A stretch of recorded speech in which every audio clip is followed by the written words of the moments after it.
Cara sedikit sama Bang Zuma boleh ya? Silakan, silakan. Bang Zuma. Assalamualaikum Bang Zuma. Waalaikumsalam warahmatullahi wabarakatuh. Iya, gimana bang? Begini Kak Zuma. Tadi kan saya ada debat di room sebelah tuh. Suara kecil bang, ada ini kenapa? Ya, begini Pak. Tadi saya ada debat di room sebelah sama teman-teman Kristen juga gitu. Ya, kita kan ketahui bersama kan Kak Zuma ya, bahwa Ya. bahwa Tuhan ya tidak ada nubuatan yang tertulis dalam konsep keimanan Yahudi bahwa Allah itu akan datang sebagai Tuhan gitu Kak Zuma ya. Hah? Gimana? Sebagai manusia. Ya, sebagai manusia. Allah turun sebagai manusia untuk menebus dosa. Itu kan tidak ada di dalam konsep iman Yahudi. Nggak ada, nggak ada. Ya, nggak ada. Nah, saya teliti tentang itu. Saya berangkat dari teman-temannya Kazuma. Terus saya teliti. Saya dapat ternyata ini Pak Kazuma. Di Matius 2 ayat 1. Ya, yang di Matius 2 ayat 1 Kazuma.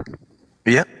Ya, di situ tertulis bahwa keimanan orang Kristen ini dibangun dari orang-orang Majusi. Pada zaman Raja Herodes, datanglah orang-orang Majusi dari timur untuk ini, menyembah Yesus. Kan lucu itu, ketika Injil menceritakan tentang konsep keimanan Majusi gitu. Iya.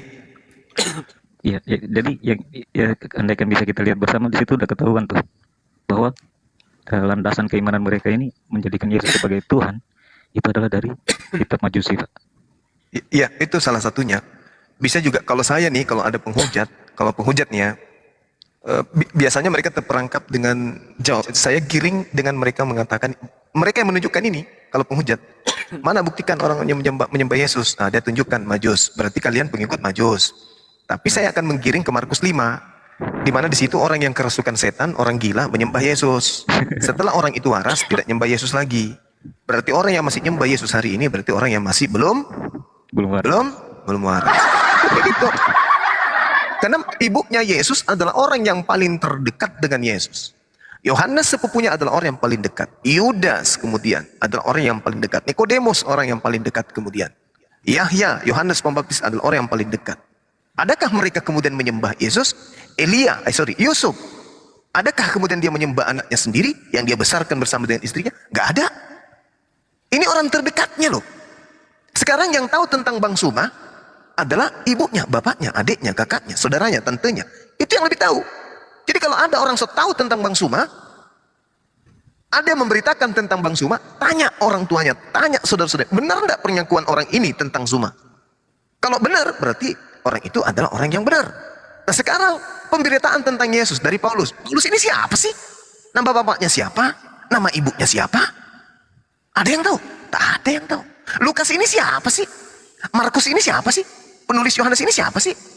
Kok mereka tahu tentang Yesus? Sementara Yesus ini kan datangnya dari Yahudi. Ada emaknya, ada bapaknya. Coba kita lihat runutan sanadnya kemudian. Siapa mereka ini? Nggak ada kan yang bisa menjelaskan. Ya, benar. Paulus mengatakan dari Paulus, dari Paulus, dari Paulus, dari Paulus. Ini dari Paulus semua. Ini ente sebenarnya siapa? Nabi kah, rasul kah, pesulap kah, atau siapa? Jadi kalau bicara mengenai itu, betul yang saudara katakan, Matius 2 ini, itu betul. Lalu kemudian Markus 5 juga, di situ dikatakan bahwa orang kerasukan setan lari, setelah melihat Yesus, berlari menemui Yesus dan sujud menyembah Yesus. Setelah dia sadar, setelah roh setannya keluar dari dirinya, dia sudah waras, tidak lagi dia menyembah Yesus, tapi menjadi pengikutnya, tapi tidak menyembah. Nah kalau Kristen, bukan pengikut, tapi menyembah, ngaku pengikut. Seperti itu. Oke, Itu, saudara Eno. Ya.